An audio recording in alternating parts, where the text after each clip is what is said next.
वाचन के मंत्र के श्रृंखला में आज मंत्र ऋचक्षसो और सम्राजवेशो विदो, जिसे हम ऋग्वेद के 10वें मंडल का मंत्र है, इसके विषय में गहन चिंतन करेंगे। वैसे दोनों मंत्र प्रार्थना का मंत्र है। प्रार्थना से तात्पर्य है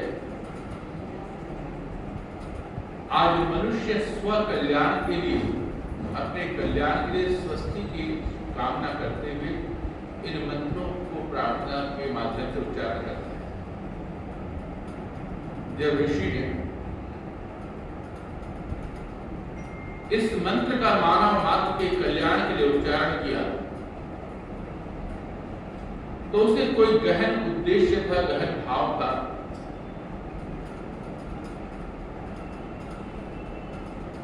उसका उद्देश्य था विश्व कल्याण, मानव कल्याण, अपने स्वभाव को परिवर्तन करने के लिए उच्चारण।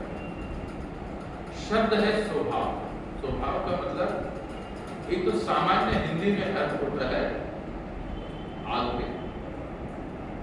आदत, स्वभाव, जैसे किसका स्वभाव कैसा है। जब वेद की बात आती है, उपनिषदों की बात आती है, तो इसको थोड़ा सा बदल दें। स्वभाव, स्व माने मेरा, भाव माने भावनाएं। मेरी भावनाएं, मेरे सोचने का तरीका। यहां पर शब्द नहीं है, क्रिया नहीं है। अंदर में जो भावनाएं हमारी उदित हो रही हैं, अंदर में जो भावनाएं सोचने को मजबूर कर रहे हैं, वो हमारा मन कार्य कर रहा है, हमारी सांसें कार्य कर रही हैं और हमारा शरीर भी साथ में कार्य कर रहा है। शरीर माध्यम है, सांसें उसको सपोर्ट कर रहे हैं और अंतर मन जो है उसको बैठे बैठे अपनी भावनाओं को सोच रहे हैं। हर मनुष्य की एक स्वाभाविक प्रकृति है। जितना शांत रहता है, चुप रहता है, उतना ही वो ज्यादा सोचता भी है किसी न किसी विषय को लेकर। खाली कोई बैठ नहीं सकता। अगर वो कहीं भी बैठा होगा, बस उसको वाणी विराम होना चाहिए, चुप होना चाहिए। कभी बैठ करके थोड़ी देर के लिए अपनी भावनाओं को सोचने को देखो तो आपने सुबह से शाम तक के कितने पिछले दिनों की बातों को याद करो। सिर्फ एक दिन पीछे का या 1 घंटा पीछे की बातें याद करो। आपने कितने विषयों पे चिंतन किया है, कितने विषयों पर उसको विचार किया है और उसने आपके शरीर में और सांसों में कितने परिवर्तन किया है, आपके ऊर्जा में कितना परिवर्तन किया है, इस विषय में चिंतन करना क्या है? स्वभाव। तो यहां पर मंत्र है ऋचक्षसो अनिमिषत्। ये दोनों शब्द है का अर्थ है दृष्टा वर्तन दृष्टा। ऋचक्षस चक्षु, चक्षु से चक्षुष बनता है। मनुष्य वो मनुष्य जो कि अंतर दृष्टा बन करके अंदर की भावनाओं को चिंतन करता, अंदर की ऊर्जाओं को देखने का प्रयास करता है। यहीं से स्वस्ति के प्रारंभ होता है, सुख का प्रारंभ होता है। सच्चाई में देखा जाए तो दुख का मुख्य विषय क्या होता है? सुख और दुख दो शब्द है। यहां पर स्वास्थ्य तथा कल्याण की कामना की है, अमंगल को दूर करने की कामना की गई है। तो यहां पर हमें कहा गया कि एक प्रकार के व्यक्ति वो होते हैं जो अंतर्दृष्टा होते हैं। उपनिषदों में, गीता में सत्व रजस तमस 3 प्रकार के प्रकृति का मनुष्य बताया। आमतौर से हम मनुष्यों को समझाने की कोशिश करते हैं, देखो एक ऐसा व्यक्ति है, इसको धर्म के प्रति रुचि नहीं। कुछ व्यक्ति को कहते हैं कमाल का व्यक्ति, इसको धर्म के प्रति भी रुचि और कर्म के प्रति भी रुचि। और कुछ ऐसे नहीं है जो धर्म में रुचि रखते हैं, न कर्म में रुचि रखते हैं। वो क्या करते हैं? तमस में जीते हैं, हर अपने आप को परेशान करते, दूसरों को भी। इसको गहन तरीके से सोचने पर एक चीज का अनुभव हुआ, बड़ा आनंद आया। साइंस ने आज से कुछ वर्ष पूर्व इलेक्ट्रॉन, न्यूट्रॉन और प्रोटॉन का खोज किया। और वो ये मानता है कि दुनिया का किसी भी सूक्ष्म से सूक्ष्मतम तत्व है अणु, और उससे भी सूक्ष्म है परमाणु। परमाणु में भी 3 चीज है, इलेक्ट्रॉन, न्यूट्रॉन और प्रोटॉन। एक क्या करता है, बस सब कुछ इस तरह से कह दीजिए और कोई फर्क नहीं है। हमारे धर्मशास्त्रों में से सत्व, रजस, तमस कहा, साइंस ने उसे इलेक्ट्रॉन, न्यूट्रॉन और प्रोटॉन कहा। एक जोड़ता है, दूसरा तंग करता है, और तीसरा जो है वो उन दोनों को उत्तेजित करता है। बस ये दुनिया के हर कणों में है। और तो और हम जो सांसें लेते हैं इसमें भी ऑक्सीजन और जो कार्बन डाइऑक्साइड है, उसका जो सूक्ष्म से सूक्ष्मतम वस्तु है उसमें भी ये 3 तत्व है। मतलब हम जो सांस ले रहे हैं उसमें कुछ तत्व ऐसे हैं वो जाकर के हमारे शरीर को निर्माण करने की दिशा में संतुलित करता है। कुछ कहते हैं छोड़ो नहीं सबको, बेकार को, प्रकृति मतलब जिंदगी को आराम से जो सो, दूसरों को कोई कहे तो उसको उल्टा ही बोलो। तीसरा कहते हैं कि नहीं, समाज को जीना है, संसार को जीतना है, और राष्ट्र का भी कल्याण करना है, स्व कल्याण भी करना है। वो बीच वाली प्रकृति है। तो सत्व, रजस, तमस 3 प्रकार की प्रकृति है। अगर व्यक्ति के अंदर हम बार बार करते हैं, कहते हैं कोशिश करो, तो उसका एक ही 2 विधि बताया है। हमारे यहाँ अष्टांग योग बताया है। अष्टांग योग में सबसे ज्यादा महत्व दिया गया है यम नियम के बाद, आसन के बाद प्राणायाम को। प्राणायाम के बाद जो है ना आगे धारणा, ध्यान, समाधि हो जाता है, वही शुरुआत है। अब इसमें मैंने जो हमने शास्त्रों में आचार्यों ने सब ने चिंतन करके ये सोचा कि प्राणायाम को क्यों महत्व दिया गया, क्योंकि प्राण की और मन की और शरीर की तीनों गति को में एक रूपता लाने की ताकत अगर किसी में है तो प्राणवायु, और वो आपको तंग करने की ताकत रखता है तो पर भी प्राणवायु है। और अगर शांत और आपको जिंदगी को आनंदित करने की ताकत है तो वो भी प्राणवायु है। कैसे है देखो, बैठे बैठे बिना कारण के आप थोड़ी देर के लिए क्या करो, कुछ ऐसी बात याद कर लो जिससे आपको गुस्सा आए, क्रोध आए। क्रोध शब्द मैंने पहले बोला, क्यों बोला, क्योंकि उस समय सांस की गति और शरीर की ऊर्जा में परिवर्तन आ जाएगा आपके, क्योंकि नसें तन जाएगी, धमनियां तन जाएगी और सांस की गति थोड़ी गहरी हो जाएगी। बिना कारण के आप बैठे हैं शांत में, दिमाग में विचारधारा आई, शरीर की नसें तननी शुरू हो गई, सांस उसको रक्षा करने के लिए किसको, क्योंकि इसको प्राणवायु की अधिक आवश्यकता है, नहीं तो ये इसके अंदर जो ऊर्जा है वो सारी जो है ना खत्म हो जाएगी। और इसीलिए ज्यादा प्राणवायु सांस और गहरी तेजी तेज चलना शुरू कर देगी। लेकिन किसी आनंदित होने वाले क्षण को याद करो, जिंदगी का ऐसा लगेगा कि आप किसी नदी के किनारे में धनी हो रही है, शांत एकांत बैठे हैं, वो नदी प्रवाहित हो रही, उसकी ध्वनि वहां से गुजर करके कानों से बहते हुए आपके कानों तक पहुंच गया, वायु के माध्यम से कान के पास पहुंचा, मन को एक आंदोलित किया कि कहा आज तो तुम जिंदगी का आनंद ले लो, शांत एकांत। उस समय अपनी सांसों की ओर पर ध्यान दे लेना, सांस एकदम शांत निर्मल, और मन में उथल पुथल कम है। कहां परिवर्तन हुआ, मन में सोचा और शरीर में परिवर्तन हुआ, सांसों में बदलाव हुआ, अंतर्दृष्टा बन जाओ, एक बार अंदर जो देख लो। यही मंत्र कहता है निचक्षसो अनिविशंता, बिना कारण के एक बार जिंदगी में अंदर देखो, वहीं परिवर्तन आना शुरू हो जाएगा। कभी कभी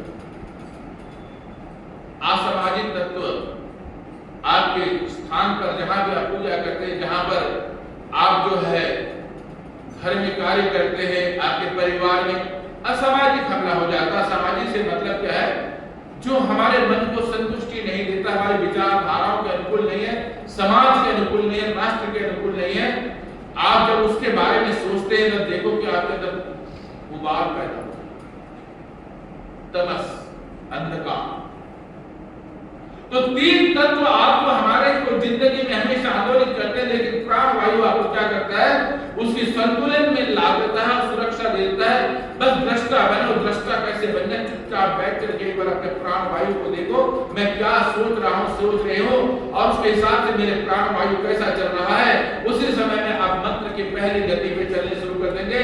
और स्वस्ति का मतलब होता है कल्याण की कामना, मंगल की कामना जो है आपकी सांसों की गति से प्रारंभ हो जाएगा और सीधा सीधा उल्टा चलेगा, फिर शरीर पे जाएगा, आपकी तंत्रिकाएं हल्की होंगी और उसके बाद मन शांत होगा। तो उसके बाद आप मंत्र उच्चारण करके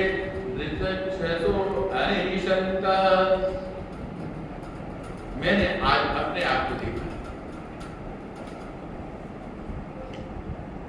मैंने स्व को देखा है, अपने आप को देखा है, मेरी भावनाओं को देखा है, मैंने अपनी सोच को देखा है, मैंने अपने स्वभाव को देखा है। हे दुनिया के तमाम मार्गदर्शकों, जिन्होंने संसार की कल्याण के लिए अपने अंतर भावनाओं को देखा है, जिन्होंने क्या किया, अनिविषक्ता बिना लोभ और लालच के क्या किया, हमारे को हमारे अंदर को देख करके हमारे संदेश प्रदान किया है। उसने क्या कहा, अपना बृहद देवासा, ऐसे व्यक्ति सामान्य नहीं, बृहद देवासा, बड़े देवतुल्य है वो।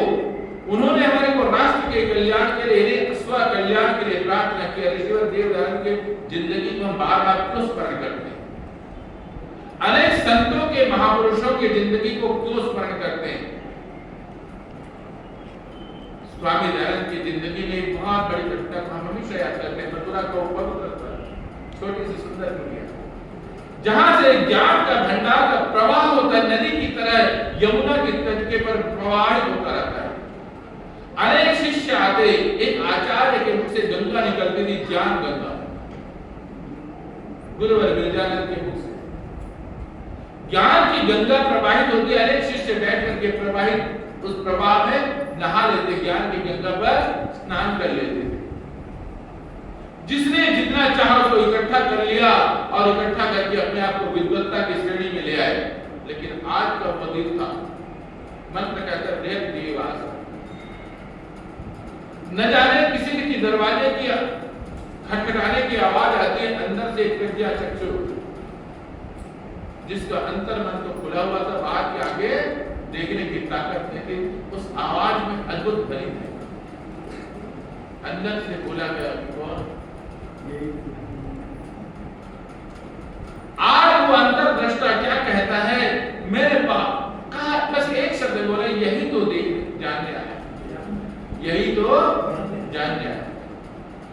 ये नहीं कि स्वामी दयानंद ने यहां पर, जब वो पहले दिन घर से निकले थे तभी से उनके मन में था, पहले दिन निकले थे तब से मन में था। इतना ही नहीं, अनेक आचार्यों के पास जाकर के उन्होंने विद्या भी अध्ययन किया, सीखने की कोशिश की, योग को कोशिश की, आगे को जानने की कोशिश की, अन्य विषयों पर, तंत्र मंत्र इत्यादि समस्त विषयों पर अध्ययन करना प्रारंभ कर दिया, सभी शास्त्रों का उल्लाहन करने लगा। लेकिन किसी ने कहा था कि शायद तुम्हें सच्चा ज्ञान वहां मिल जाए। तो आज वो बोलता है कि यही जाने, कभी हमने सोचा है, दयानंद की जिंदगी को तो हमने बहुत बार सुना, वेद मंत्र यही तो कह रहा है। कभी तुमने देखा है कि मैं इस आर्य समाज की पवित्र वेदी पर बैठ करके मैं को जानती हूं, मैं दो प्रकार होता है, एक वो मैं होता है जिसने संसार की वस्तुओं के माध्यम से आपके सीने पर पीछे में चौड़ा कर दिया और पीछे में रीढ़ की हड्डी में मांसपेशियों के माध्यम से उसने क्या किया, अपने अंदर एक अकड़न पैदा कर दिए। मैं कौन जानते हो, मैं ये हूं, मैं कोई सत्ता से, कोई शक्ति से, कोई ऊर्जा से भिन्न भिन्न प्रकार के मैं इकट्ठा करता है। कोई राज सत्ता में बहुत बड़े मैं को इकट्ठा कर लेता है। लेकिन दयानंद ने क्या कहा था, यही तो जानता। हम भी कभी बैठ करके इस वेद मंत्र के माध्यम से अगर स्व कल्याण चाहते हैं, शांति चाहते हैं और इस स्वस्ति वाचन के मंत्रों का लाखों बार हम उच्चारण कर लिए, लेकिन उच्चारण करने के पश्चात आज मेरी अंदर की ऊर्जा का प्रवाह जब मैं को जानने के लिए हो जाए, तो उस समय इस मंत्र की सार्थकता नजर आ जाती है। आप सब यज्ञ करते, बहुत सुंदर यज्ञ होता है। वैदिक मंत्रों का उच्चारण होता है। संविधाओं के माध्यम से छिपी हुई अग्नि को जला देते हैं। कपूर लगा करके उसमें छिपी हुई अग्नि को प्रज्वलित कर देते हैं, फिर सामग्री के सुगंधित हवि को प्रदान कर देते हैं। कभी बैठ करके सत्व रजस तमस को तीनों को हवि बना करके शरीर रूप के हवन कुंड में अंदर की ऊर्जा को प्रवाहित करके इसमें थोड़ी देर बैठ करके एक आहुति डाल दो, जल जाएगा, राख हो जाएगा। किस किस को? अपने अंदर की जितनी तमाम भावनाएं, आने वाली भावनाओं, वो अच्छी भी हो सकती, बुरी भी हो सकती, दोनों को ही जला डालो। दोनों में ज्ञान का प्रकाश प्रवाहित हो जाने दो।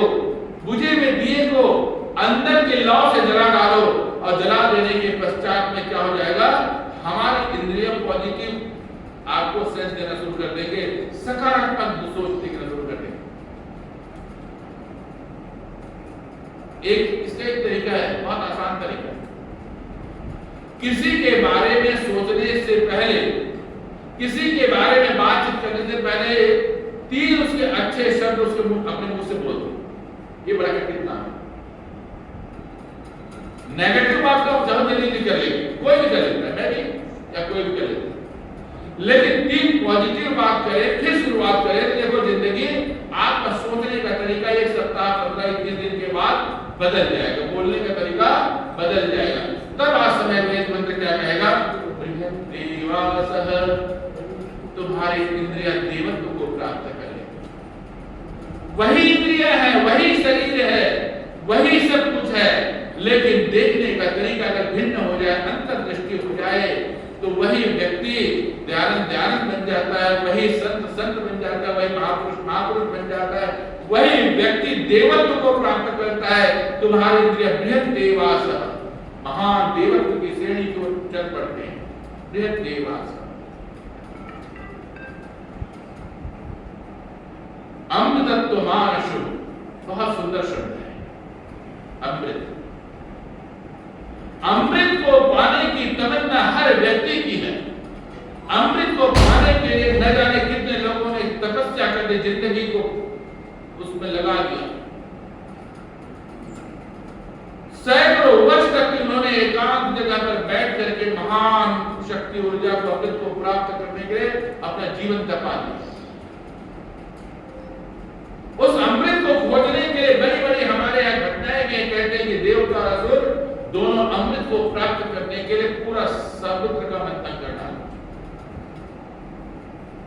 पर्वत को गिरा डाला, उसको और हिला करके जब मंथन किया, अनेक दिनों तक के मंथन किया, तो उसमें अमृत की प्राप्ति हुई, प्राचीन कर दिया। लेकिन अमृत को प्राप्त करने के लिए देवता और असुर दोनों, एक तरफ देवता खड़े थे, एक तरफ असुर खड़े थे, दोनों मंथन कर रहे थे। है कहानी प्राचीन, लेकिन जिस किसी ने इस कहानी को बनाया, इस मंत्र के साथ बन दिया। अमृतत्व मानशो, अमृत को प्राप्त करने के लिए सारा संसार लालायित है, और जिसने एक बूंद प्राप्त कर लिया, कहते हैं कि एक बूंद अमृत का जिस जगह पे चला गया, वहां पर हर बात जो है ना, हमारे हिंदू समाज के लोग, हमारे भारत के समाज के लोग अभी ने, जो विश्व के जितने भी हिंदू हैं, वहां पर जाकर के उस अमृत को खोजने के लिए जल में डुबकी लगाते हैं। इसलिए लगाते हैं शायद वो अमृत का बूंद मिल जाए। भागे चले जा रहे हैं, कौन देवता भी भाग रहे हैं, असुर भी भाग रहे हैं, राक्षस भी सब भाग रहे हैं, एक अमृत का बूंद प्राप्त करना चाहते हैं। ये वेद का मंत्र कहता है, उस अमृत को प्राप्त करने के लिए, उस अमृत को अशन करने के लिए, चखने के लिए, खाने के लिए अब सब तैयार है, तभी स्वस्ति कल्याण की कामना होगी। और अमृत कहीं बाहर नहीं मिलेगा, अमृत चाहिए मुझे, हर व्यक्ति को चाहिए। ऐसा नहीं कि मैं अमृत इकट्ठा करो, दूसरा उपभोग करे, बैठ के देखूं, ऐसा तो हो नहीं सकता। आप जिंदगी में धन कमाते, वैभव कमाते, विद्या कमाते, तो उसका आनंद लेना चाहते हैं। इसलिए मुझे सांसारिक दुख ना हो, किसी भी प्रकार की कष्ट और परेशानी ना हो, जिंदगी के आनंद को उपभोग करो, लेकिन वो सांसारिक आनंद का उपभोग जितना अधिक अनिवार्य है, उससे ज्यादा अनिवार्य क्या है? अंदर के अध्यात्म के अमृत को अशन करना, प्राप्त करना, उसको चखना मात्र ही उसके एक बूंद को प्राप्त कर लेना, उसका आस्वादन लेना ही अमृतत्ववान शो शब्द है। अमृत को प्राप्त करने के लिए हे मनुष्य अनेक वर्षों से तुम प्रयास कर रहे हो, कोशिश कर रहे हो, और लेकिन अमृत को प्राप्त करने के लिए जब उस महान शक्ति महान ऊर्जा की तरफ बढ़ते हैं तब हमारे मन में भिन्न भिन्न प्रकार के मन शंकाएं करता है। मुझे याद आता है बड़ी सुंदर सी बात आया। एक बार एक बहुत सुंदर आश्रम बना हुआ था। उस आश्रम में हर सप्ताह जो है ना बहुत बड़ा सत्संग हुआ करता था। जैसे आपके यहाँ सत्संग होता है ऐसे बड़ा सत्संग लोग बहुत चाहते थे, क्योंकि दिव्य पुरुष थे, महापुरुष थे, उन्होंने बहुत आचार्य ने क्या किया था, बहुत सुंदर थे। एक दिन के शिष्य विदेशी शिष्य बैठे हुए थे। एक दिन सुबह सुबह की बात है, एक व्यक्ति आया और उसने पूछा कि क्या आपने भगवान को देखा है? तो संत ने क्या कहा, मैंने नहीं देखा। तो क्या भगवान नहीं होते? बोले नहीं होते। वो हंसते बोले इतना बड़ा विद्वान जिसकी सारी प्रशंसा करते, सारी तारीफ करते, वो कहते भगवान नहीं होते, भगवान को मैंने देखा भी नहीं। वो निराश होकर के वहां से चला गया, ज्यादा बात नहीं किया, क्योंकि उसके मन में तमन्ना थी कि शायद ये कुछ बताएंगे। कुछ देर के पश्चात एक जिज्ञासु और आ गया। उसने वही दोनों प्रश्न देख, हे भगवान क्या आपने भगवान को कभी देखा है? बड़ा प्रेम से स्नेह से पूछा। देखा। क्या सच में भगवान होते हैं? हाँ होते हैं। वहां बैठे जो शिष्य थे वो आश्चर्यचकित हो गए। कुछ देर तो पहले कहते कि भगवान नहीं होते, मैंने देखा नहीं है, और आज कह रहे हैं कि भगवान है और मैंने देखा है। फिर ऐसे ही कुछ व्यक्ति और आ गए। उन्होंने पता कहा वैसे ही पूछ लिया कि भगवान है और भगवान को आपने देखा है? मुझे बोला शायद हो सकता है, तुम लोग कह रहे हो होगा। आज तड़का दिया सब के तब शिष्यों से रहा नहीं गया। बाद में सायंकाल शाम एकांत का समय था, संध्या का वेला था। उन्होंने कहा बोले रोज तो बहुत सुंदर सुंदर उपदेश देता, आज गजब का उपदेश जा रहा। तीन व्यक्ति को तीन भिन्न भिन्न प्रकार से बातें करने का क्या मतलब है, मैं समझ नहीं आया। जबकि अनेक शास्त्रों के विद्वान है, तो उन्होंने कहा कि देखो भावे ही विद्युत होती। उस पहले व्यक्ति का भावना क्या था? वो जानबूझ कर तर्क करने आया था, तर्क करने आया था। उसके मन में कोई भगवान इत्यादि के प्रति श्रद्धा और श्रद्धा कुछ भी नहीं, अपने ज्ञान के प्रति श्रद्धा श्रद्धा कुछ नहीं थी। तो इसीलिए मैंने सीधा कह दिया नहीं नहीं है और नहीं देगा है। अब वो ज्यादा परेशान, क्योंकि वो तर्क नहीं कर पाया, वो तर्क नहीं कर पाया, वो ज्यादा परेशान है, ज्यादा दुखी रहेगा, ज्यादा खोजेगा। बोले कि किस श्रेष्ठ व्यक्ति के पास गया था जिन्होंने सब लोगों ने कहा कि यहाँ पता लग गया, ऐसे ही यहाँ पर तो ये तो समझ में तो दूसरे को अपने हाथों का आपने इसकी भाषा सुनी, गुरु है विनम्रता से। उसके अंदर की भावनाएं स्वच्छ थी, साफ थी, उसका बर्तन साफ था, उसके दिया अल्लाह जल रहे थे। बस वो कंफर्म करने आया था कि मेरे अंदर जो दिया जल रहा है, मेरे अंदर का जो स्वभाव, मेरे अंदर की जो सुंदरता है, वो जो है समझ में नहीं आया। बस मैं थोड़ा जानना चाहता हूं। अंदर के शब्दों की माधुर्य ने बता दिया ये व्यक्ति श्रद्धा से भरपूर है, परमपिता परमात्मा के प्रति समर्पित है। सिर्फ वो इतना अपने आप को पवित्र जानने आया था कि मैं जिस दिशा में जिस राह पे जा रहा हूं वो सत्य प्रकृति का था, दूसरा था तमस प्रकृति का था। आज मैंने उसको एक ही बात कह दी कि हाँ वो संतुष्ट है।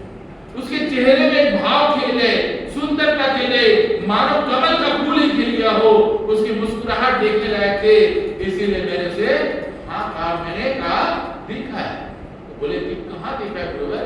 मैंने अपने सांसों में देखा है, मैंने अपने भावों में देखा है, मैंने अपने स्व के भाव में देखा, अपने स्वभाव में देखा है, अपनी आदत में देखा है। और तीसरा व्यक्ति आया था, वो बोला ना यहाँ का है ना वहां का, ना वो इधर रहता है ना उधर रहता है, उसको दोनों को भड़कने दे। तो भगवान ने हमारे को तीन प्रकार की नेचर दी है, प्रकृति दी है, कहा दिया है कि आप जो है अमृतत्व मानसो सत्व भाव को प्राप्त करो। सत्व भाव को प्राप्त करने का कोई दूसरा साधन नहीं है, सिर्फ बैठ करके अपने भावनाओं के विषय में चिंतन करो। अपने भावनाओं के विषय में आप खुद जानते हैं, कई बार हम बहुत सारी भावनाओं को मन में छिपा के रखते हैं, दूसरों को नहीं बताना चाहते और नहीं बताना चाहिए। तो कहने का तात्पर्य क्या है कि मैं अमृतत्व को प्राप्त करना चाहता हूं, तो वेद मंत्र क्या कहता है कि मैं अपने अंदर जाकर के एक बार अपने आप का मंथन करूं, विचार करूं, विवेक करूं। बहुत बड़े नाम को हम उच्चारण करते हर रोज हर सत्संग पे ओम इत्यादि का प्रयोग करते हैं। ओम का नाम जानते हैं, ये बहुत बड़ी ऊर्जा है। सारा ब्रह्मांड जब प्रकाश से युक्त होता तो प्रकाश ही प्रकाश जो ऊर्जा थी, सारा ब्रह्मांड जो होता ना प्रकाश की ऊर्जा से व्याप्त था। और एक बहुत बड़ा पिंड था उस समय, सबसे पहले वायुदेव आया, बनी आई और बनी से विस्फोट हो गए। आज आसमान की तरफ हम देखते तो हर सितारा प्रकाश है, सूर्य प्रकाश है। तरफ ऊपर चले जाओ तो वहां से पृथ्वी को देखो तो पृथ्वी भी प्रकाशमान नजर आता है। वो महान ऊर्जा संसार के कण कण में व्याप्त है, विश्व के कण कण में व्याप्त है, हमारे अंदर व्याप्त है। उसके प्रकाश से, जब उसकी ज्योति से, उसके दिए से जिस दिन एक बार देखोगे तो तुम्हारा अमृत अंदर छलक उठेगा।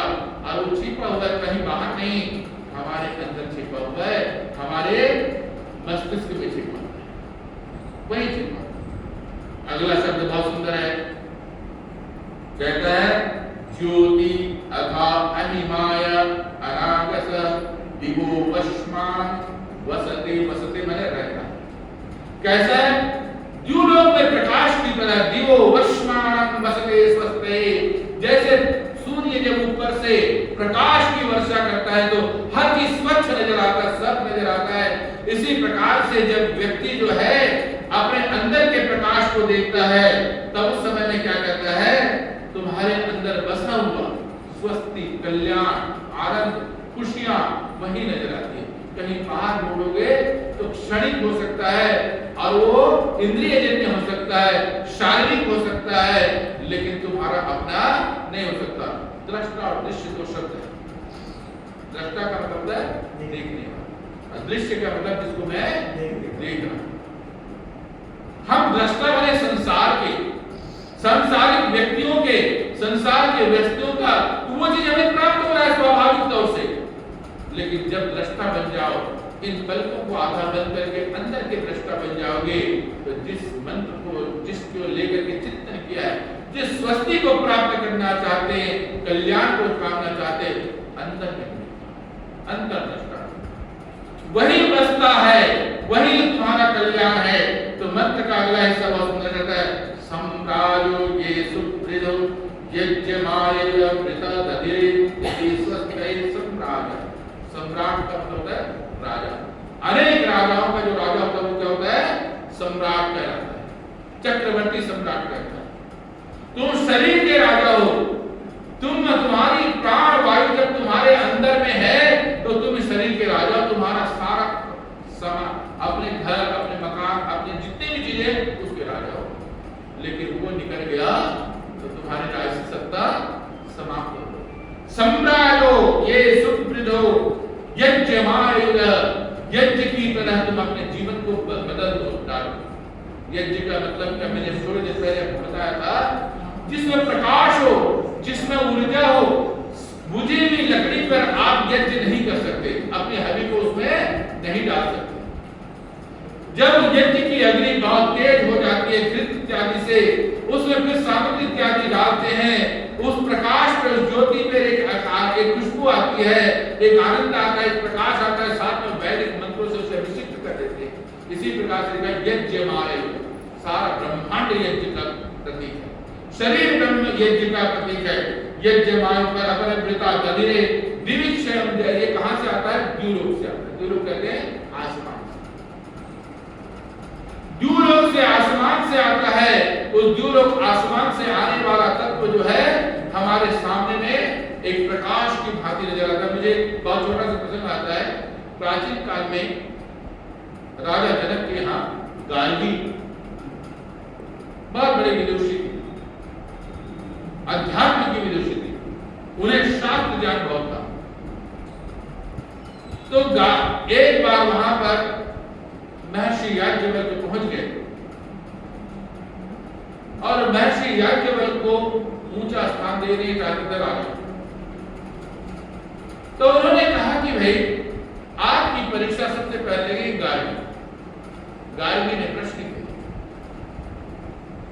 गार्गी ने प्रश्न किया, ऐसा चीज, ऐसा जो संसार में कोई ऐसा तत्व के बारे में वर्णन करो जो सबसे बड़ा हो और सबसे छोटा हो, सबसे बड़ा हो और सबसे छोटा हो,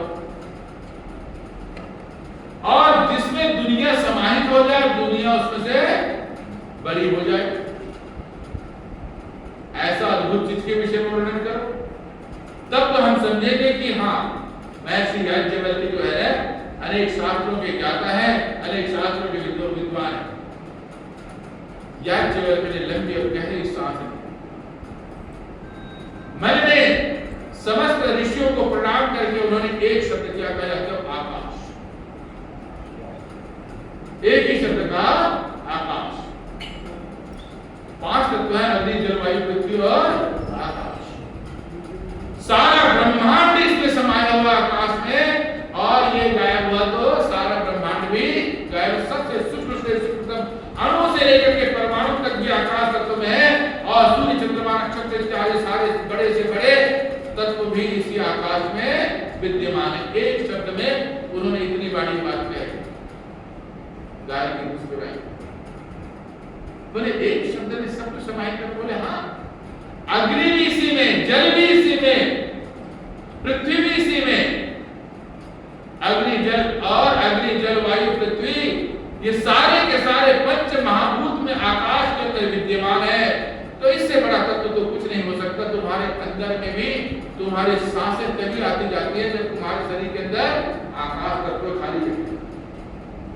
शरीर के बाहर भी और शरीर के अंदर भी आकाश तत्व। तो वो इस आकाश तत्व को जो है, जो व्यक्ति जान जाता है, वो परम ब्रह्म की ओर चला जाता है।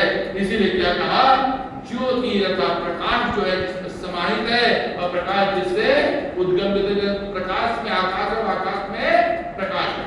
ज्योति रथा अहि माया अनागस, पवित्र है, अनागस पवित्र है। जब किसी चीज को पवित्र करना चाहते हैं तो उसे अग्नि से पवित्र किया जाता है। साइंस यही कहता है, बहुत ज्यादा पवित्र करना जल को, भाप बना करके उसको इकट्ठा कर पवित्र जल हो गए। और प्रकृति क्या करती है, तेज गर्मी धरती के अंदर भेजती है, जिसे भाप बना करके बादलों में भेजता है। उससे जो वर्षा होती है वो वर्षा नहीं होती, अमृत की वर्षा होती है। जली तो है। संतो देवी रविष्ठ आपो भवन्तु पीते, जिसका पान करने के लिए विश्व के तमाम जीव तो तैयार रहते हैं, प्रकृति तैयार रहती है। उस जल को पान करके भाप के रूप में भेजकर पवित्र कर दिया अग्नि ने गर्म करके। तो इसीलिए क्या कर दिया, अनागस, पवित्रता चाहिए। तो पवित्रता आने पर ही स्वस्ति आएगी, नहीं तो नहीं आ सकते। पवित्रता कहीं बाहर नहीं है, पवित्रता मन में है। कहीं ढूंढोगे तो नहीं मिलेगा। जब तुम्हारा मन शांत है तो तुम पवित्र हो, जब मन अशांत है तो तमस तुम्हारे अंदर व्याप्त है। तो इसीलिए कहा कि अनागस। मैंने थोड़ी देर पहले जो चर्चा की थी ऋषिवर देवदयानंद के विषय में, अरे तो ऋषिवर देवदयानंद ने फिर क्या किया, जब अपने आप को पवित्र कर दिया, सारे मानव मात्र के लिए, संसार के कल्याण के लिए जो शब्द का उच्चारण किया, जो एक संगठन का निर्माण किया, समाज का निर्माण किया, आज हर व्यक्ति उसको अनुकरण करने को तैयार है। किस लिए किया, क्योंकि उन्होंने सबसे पहले अपने आप को अपने पवित्र अग्नि में समर्पित किया, ज्ञान के अग्नि में समर्पित किया, स्व कल्याण किया, स्व का जाना, और उसके पश्चात उन्होंने जो वाणी का प्रयोग किया, वो वाणी जो है समाज के कल्याण के लिए, राष्ट्र के कल्याण के लिए, मानव के कल्याण के लिए। इसी प्रकार से जब ऋषि ने जब इस मंत्र का उच्चारण किया था, तब ऋषि ने जब इस मंत्र का उच्चारण किया था, तो उसका एक ही भाव था, एक ही उद्देश्य था, हे मनुष्य, कल्याण तुम चाहते हो और हर एक को मिलना ही चाहिए।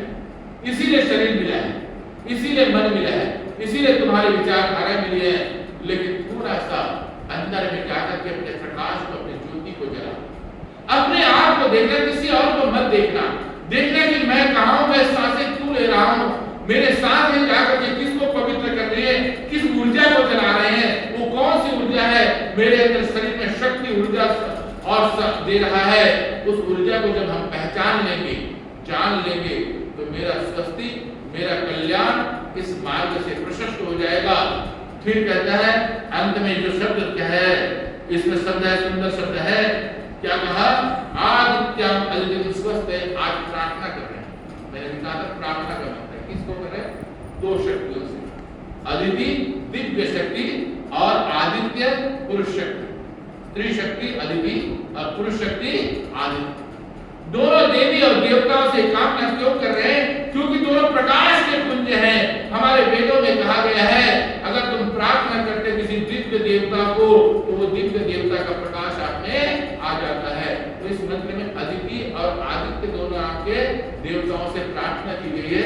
हे अदिति, हे आदित्य, तुम तो स्वयं प्रकाशमान हो, तुम तो स्वयं ऊर्जामान हो, क्या मुझे भी ऊर्जा और प्रकाश की प्राप्ति हो जाएगी। मैं तुम्हें समर्पित करता हूँ, मैं तुम्हारे को अपने जीवन का सर्वस्व समर्पित करता हूँ। तुम आओ, मुझे प्रकाश दो, मेरा कल्याण करो, ताकि मेरा जीवन सुरक्षित सुंदर हो जाए, मेरा जीवन पवित्र हो जाए, मेरा जीवन प्रकाशमान हो जाए, मेरा जीवन ऊर्जा में हो जाए। इन्हीं शब्दों के साथ इन दोनों देवी और देवताओं से हम लोग कामना करता हूँ। ओम शांति शांति शांति।